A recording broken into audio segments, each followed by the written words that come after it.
Hi, welcome back to my channel. This is the Mental Wellness channel with Waihiga. If you're new here, welcome. I hope that you stick around and take a listen to what I have to say. Today, I want to go through the internet and react to some videos on what people is talking about in terms of alcoholism. I want to go through TikTok and see what people are saying about alcoholism. Let's see how that goes. Before I go any further, please subscribe. Please like this video and please share as much as possible. Let's get into it.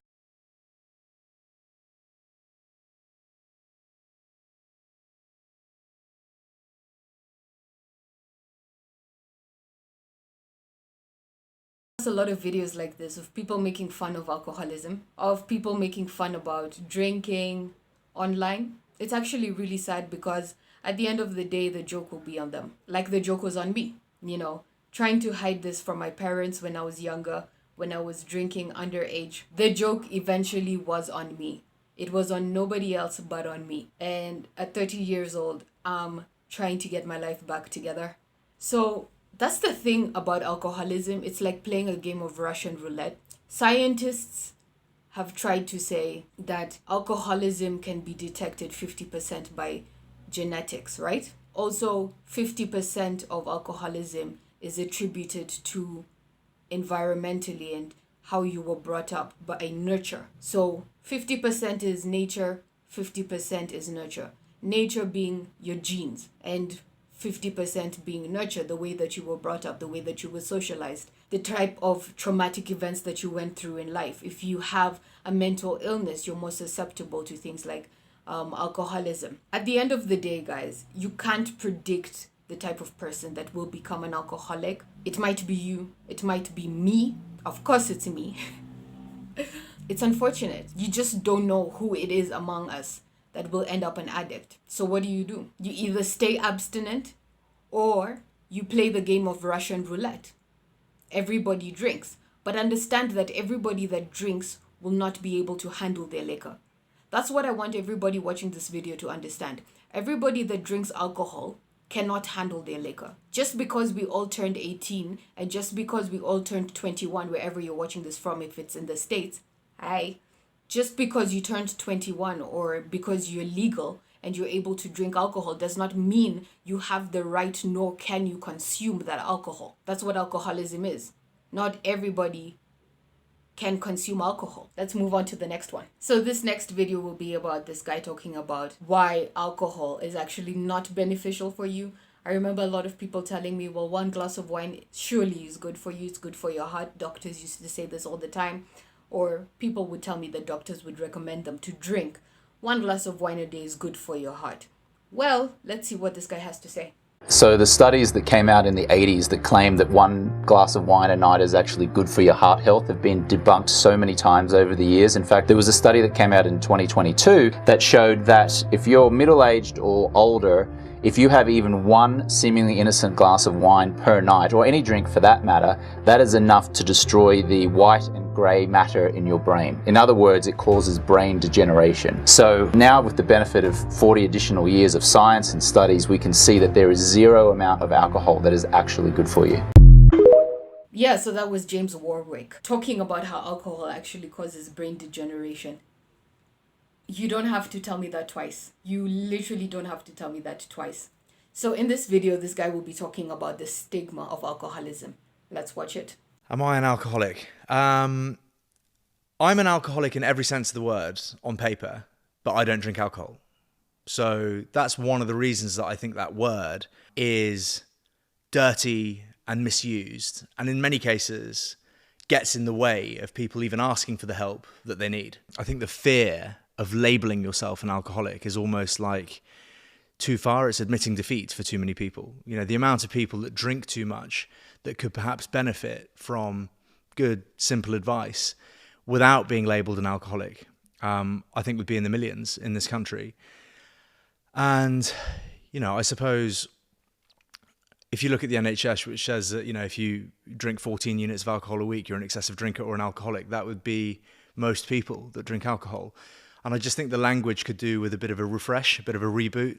Drinking less or not at all is obviously a really positive health decision that millions of people are taking, particularly this month in January. But you shouldn't be putting too much pressure on yourself, I think. If you do feel that you drink too much, there are simple ways of curbing that habit. Yeah, what he said was actually interesting. That word alcoholic has stopped a lot of people from getting help because it's so stigmatized, an alcoholic. And I look at the society and the way we value alcohol, and I think most of us have a society that drinks to forget our problems. I think we rely on alcohol as a form of escapism, as a form of coping. Now, does that make you an alcoholic?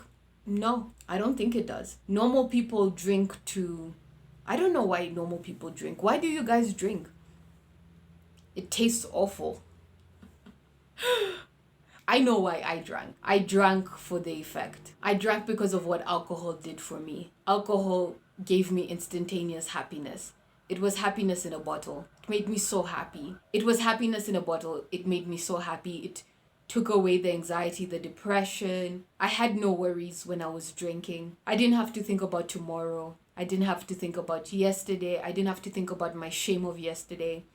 I didn't have to think about the guilt of tomorrow. I didn't have to think about how life was passing me by, or the fear, the absolute fear that was gripping me, that I was wasting my life. I could just be until the alcohol turned on me. And when it turned on me, I knew loneliness like nobody else ever. Not many people know that kind of loneliness. To be trapped in a body that is addicted to alcohol, to be trapped in a mind that is addicted to alcohol, that is constantly obsessing about alcohol, that tells you that your cure is alcohol, and yet you know this thing isn't working anymore. It's just mental gymnastics. So I do agree to a certain point. A lot of people don't get help because the word alcoholic is heavily stigmatized.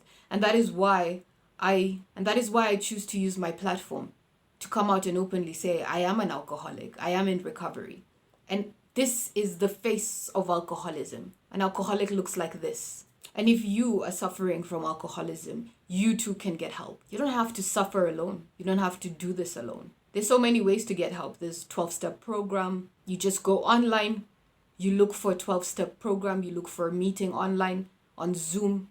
You get on it right now if you want to stop drinking. Because I tried for years. I tried for years to stop drinking. And I just couldn't do it. Because when I did try to stop drinking, I would constantly think about it. And then we have another category of drinkers. We have problem drinkers. Problem drinkers drink excessively to excess, obviously, to a point of excess inebriation. But when the problems get a bit too painful, they're able to stop drinking. On their own, they're able to stop. I'm sure you've met those kind of people. And I think society is filled with those type of people. People who overdid it, overdrank. I think most of our parents were like that. Hey, I used to drink. And then after one night, I got into an accident, or I drove home drunk, or I passed out in a bush, or I did this, or I did that. I said never again. I'll never drink like that again. And they just stopped drinking. It got to a point where their drinking scared them enough that they stopped drinking on their own. They're such people. Those are problem drinkers. And then they're functioning alcoholics. The alcoholic that seemingly so can function for decades while heavy drinking, doing some heavy duty drinking. But they never really fulfill their full potential. They wreak a lot of havoc in the house. Everybody's scared of them. Functioning alcoholics are the worst types of alcoholics because they often live in a point of limbo. They're not at a point where they can get help, and they know everything. They just know everything. They know why they drink. They know the extent as to why. They know how to drink. And then they also are able to retain their jobs. They're able to make money. So you can't tell them anything. You can't tell them you're a bum.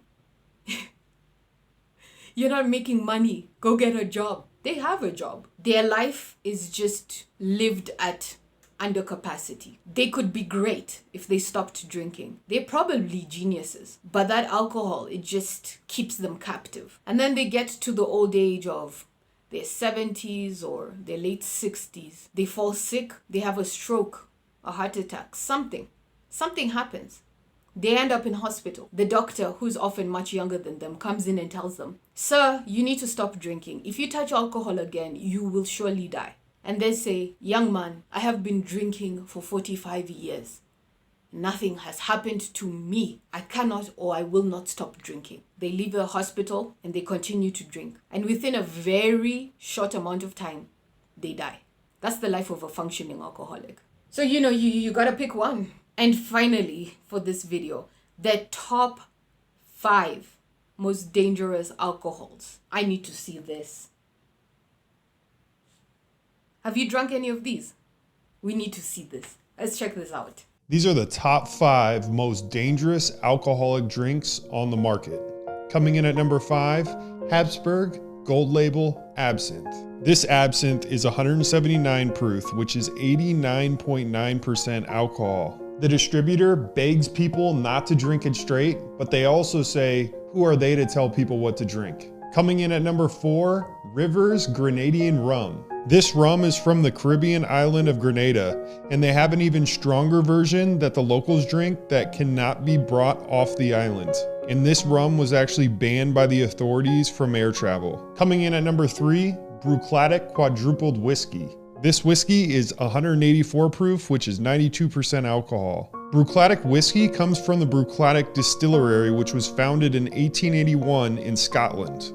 Number 2, Everclear. Everclear is 190 proof and 95% alcohol, made in the United States. It was the first 190 proof ever bottled for consumers. Coming in at number 1, Spiritus. This is the strongest liquor that's sold in the United States. One 500 milliliter bottle of this high strength spirit may contain the equivalent amount of alcohol of 38 standard drinks. In 2014, a teenager in Scotland died after drinking just 3 shots of this brand.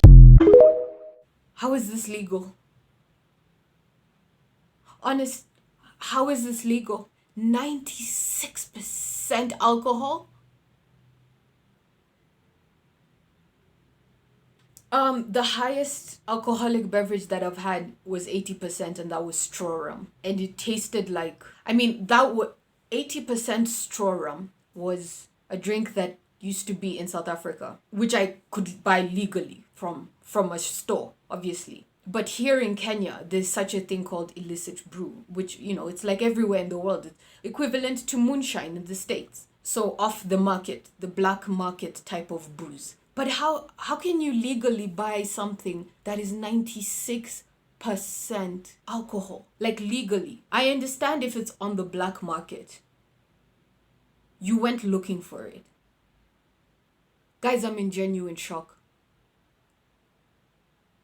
Please tell me your thoughts about this video, about these types of alcohols. Please let me know in the comments below what you think. Please like, share, and subscribe to my channel. We are growing, and I'm so happy that you are part of the mental wellness family. Please also follow me on Instagram at Waihiga Mutero. Until the next video, bye guys.